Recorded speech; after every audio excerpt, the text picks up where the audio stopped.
चौधरी ने ठान लिया, मरने के लिए चौधरी चल दिया। यमदूत गए चौधरी के पास। चौधरी से बोले, चौधरी साहब कहां जा रहे हो आप? चौधरी ने कहा, बोला भाई मरने जाऊं। चौधरी साहब ठीक है, आप मरने जा रहे हो, वो मर जाना, लेकिन हमें यह बता सकते हैं कि आप मरना क्यों चाहते हो? आखिर क्या वजह है जिस वजह से आप मरना चाहते हो?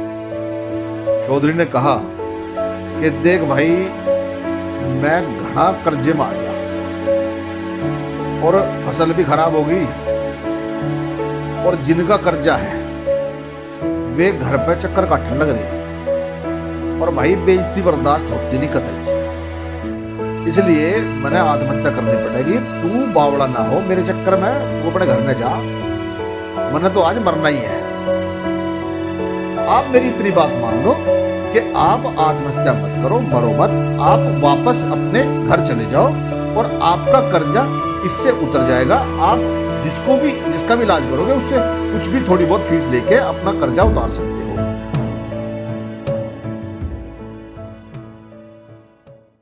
एक चौधरी काफी परेशान, कर्जे में बहुत बुरी तरह से डूब चुका था। लेनदार उसे बहुत परेशान कर रहे थे, उसके घर पर आते थे और उसका काफी हद तक अपमान भी करते थे। चौधरी बहुत दुखी, बहुत ज़्यादा दुखी हो गया। तो चौधरी ने सोचा कि यार अब तो मुझे मरना ही पड़ेगा, अब जीने का कोई फ़ायदा नहीं है, चूँकि जितनी बेइज्जती मेरी यहाँ पे होती है, इतनी बेइज्जती मैं नहीं सहन कर पाऊंगा, मुझे मरना ही होगा। तो चौधरी ने ठान लिया, मरने के लिए चौधरी चल दिया। जब चौधरी मरने के लिए चला तो चौधरी को देखा ऊपर से यमराज ने, यमदूत ने चौधरी को देखा कि भाई चौधरी तो मरने जा रहा है। अब यमदूत हुए परेशान, यमदूत गए यमराज के पास। उन्होंने कहा यमराज से कि महाराज, ये चौधरी मरने के लिए जा रहा है, इसका जीवन शेष है या नहीं? यमराज ने बताया अपने मंत्रियों से पूछ के कि भाई अभी तो चौधरी की मृत्यु नहीं है, तो ये अभी नहीं मर सकता। तो जो यमदूत थे उन्हें ये काम दिया गया, उन्हें काम सौंपा गया कि भाई अभी चौधरी को बोलो कि वो अभी ना मरे, अभी चौधरी की मृत्यु को टालो। अब यमदूत गए चौधरी के पास। चौधरी से बोले, चौधरी साहब कहां जा रहे हो आप? चौधरी ने कहा, बोला भाई मरने जाऊं। यमदूत ने कहा कि चौधरी अभी आपकी मृत्यु नहीं है, अभी तो आप कई साल तक जियोगे। चौधरी ने आगे कहा कि देख भाई बात सुन मेरी, मरना तो मैंने आज ही है और मैं मरूंगा आज ही, तेरे पर रुकता हो तो रोक ले भाई। यमदूत परेशान। यमदूत ने सोचा कि यार कैसे बचाएं चौधरी को। तो यमदूत ने अपना दिमाग लगाया और कहा कि चौधरी साहब ठीक है, आप मरने जा रहे हो, वो मर जाना, लेकिन हमें यह बता सकते हैं कि आप मरना क्यों चाहते हो? आखिर क्या वजह है जिस वजह से आप मरना चाहते हो? चौधरी ने कहा कि देख भाई, मैं घना कर्जे में आ गया और फसल भी खराब हो गई, और जिनका कर्जा है वे घर पे चक्कर काटने लग रहे, और भाई बेइज्जती बर्दाश्त होती नहीं कतई, इसलिए मैंने आत्महत्या करनी पड़ेगी। तू बावड़ा ना हो मेरे चक्कर में, तू अपने घर में जा, मैंने तो आज मरना ही है।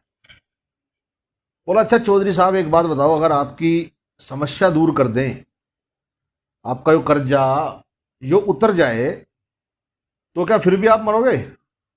फिर भी आप यही फैसला करोगे? बोला ना बावड़े, फिर कौन मरने लग रहा है, फिर तो मैं 100 साल जीऊंगा। तो यमदूत ने कहा कि चौधरी साहब आप एक काम करो, आप गांव अपने घर वापस जाओ और वापस जाकर आप वैद्य बन जाओ एक, और लोगों का इलाज करना शुरू करो। चौधरी परेशान, चौधरी का दिमाग हुआ खराब। चौधरी बोल रहा, भाई बात सुन रहे, तू चाहे की है? बोला, जी मैं आपको बचाना चाहूं। बोला, भाई तू कैसे बचाने वाला? अरे अभी तो मेरे पीछे कर्जदार लग रहे हैं, मेरे पे ABCD आती नहीं, तू मने वैद्य जी बना हुआ है, और मेरी दवाई तय, किसी को कुछ हो गया, कोई परेशान हो गया, दुखी होगा, तो मैंने तो पैसे मार गिरेंगे लोग। अरे अभी तो कर्जदार के चक्कर में मेरा जो है मरने मरने का जो है जा रहा हूं मैं, और अब तू जो है तू तो वैसे ही मरवा देगा हमने, और बेइज्जती और ज्यादा करवाओगा। भाई तेरी बात हमारी समझ में नहीं आई। तो यमदूत ने कहा कि देखो चौधरी साहब, आप वैद्य बन जाओ और अपने गांव में मिनादी करा दो। पहले चूंकि मिनादी हुआ करती थी, अनाउंसमेंट हुआ करते थे कि मैं वैद्य हो गया हूं, और जिसको भी जो बीमारी है वो आपके पास आए, गंभीर बीमारी वाला आपके पास आए। बोला, भाई पागल हो गया हो क्या आप? मुझे गंभीर बीमारी वाले का ठीक कैसे करूंगा मैं? बोला, आप एक काम करो, आप ये ले जाओ, मैं देता हूं आपको ये बबूत, और इसके साथ आप अपने घर में से कुछ भी मिठाई गुड़ कुछ भी दे देना इसके साथ में मरीज को, वो ठीक हो जाया करेगा। लेकिन एक बात का आपको ध्यान रखना है। बोला, भाई बता। आपको यह देखना है कि जो भी मरीज आपके पास आएगा उसके या तो मैं सर की तरफ खड़ा रहूंगा या मैं उसके पैरों की तरफ खड़ा रहूंगा, यानी कि उसके सिराने या पायते मैं आपको खड़ा दिखाई दूंगा, और जिसके भी मैं आपको सिरहाने खड़ा दिखाई दे जाऊं, आप उसे दवाई मत देना, बोल देना कि भाई इसे मैं नहीं बचा सकता, इसका इलाज मैं नहीं कर सकता, इसे आप कहीं और ले जाओ। उसका आप इलाज मत करना, चूंकि उसका समय आ चुका होगा और उसे मरना ही होगा।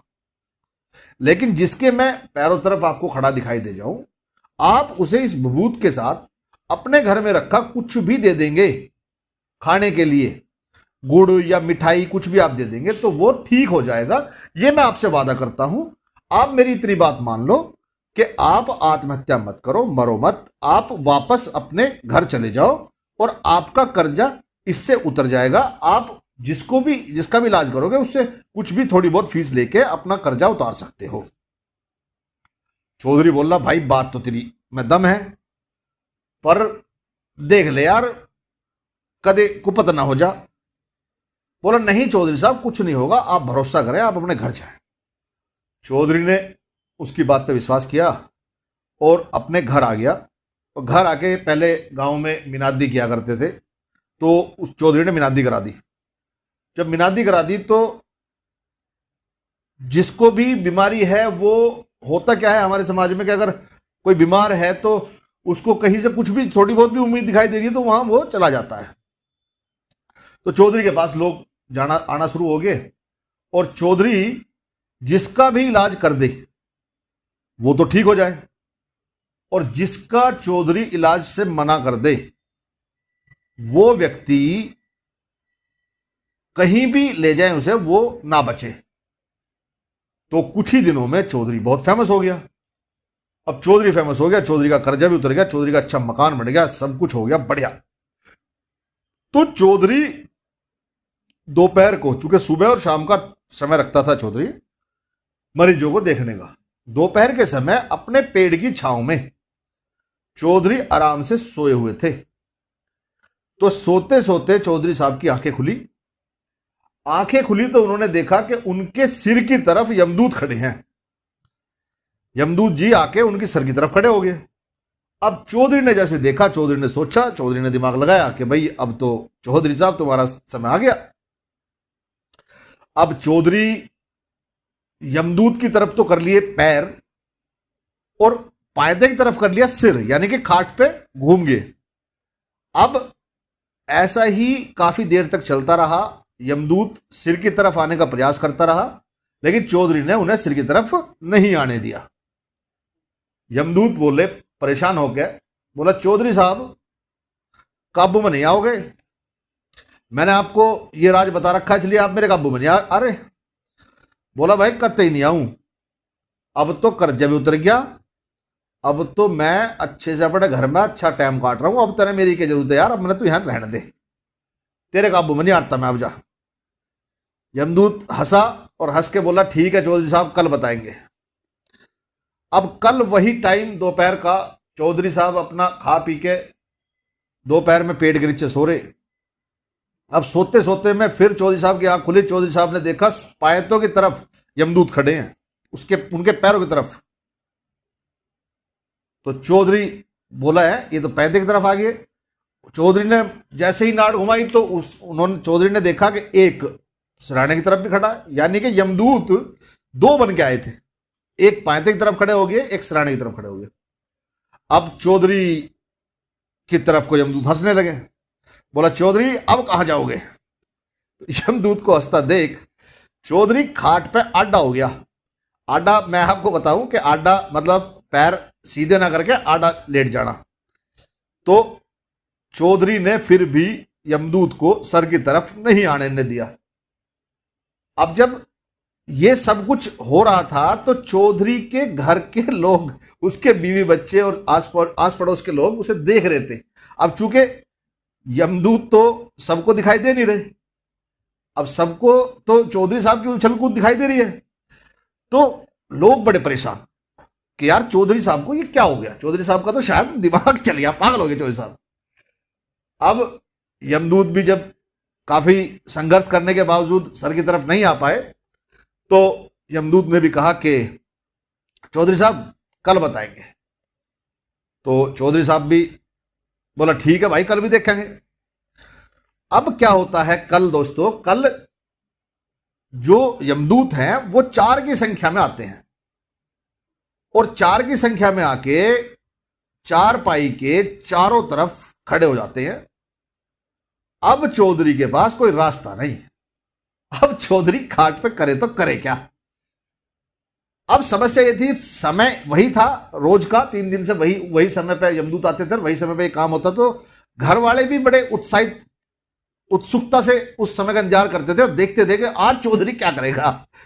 तो हुआ क्या कि वहां पे चौधरी ने खाट पे सर कर लिए नीचे, अपना सर नीचे किया और पैर अपने कर दिए ऊपर, और यमदूत की तरफ को हंसने लगा कि यमदूत अब बताओ क्या करोगे।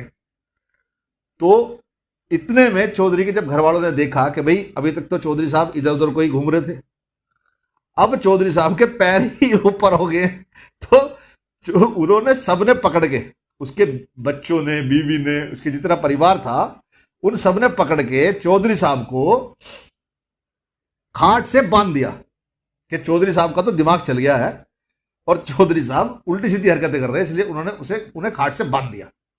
अब जब खाट से बांध दिया तो यमदूत चौधरी की तरफ को हंस के कहते हैं कि चौधरी साहब अब बताओ क्या करोगे।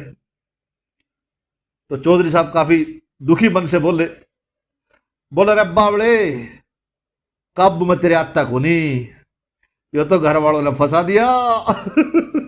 तो इस कहानी का सार यही है कि चौधरी कभी किसी के काबू में नहीं आता, अगर उसके अपने ही उसका साथ ना दें तो ही वो बेचारा फंस जाता है। तो आज की कहानी आपको कैसी लगी दोस्तों? ये केवल आपके मनोरंजन के लिए थी, और ये आपको कैसी लगी कमेंट बॉक्स में आप जरूर बताएं। और आगे भी आपको चौधरी की कहानी ताऊ की जमानी सुननी है तो हमें कमेंट जरूर करें। धन्यवाद।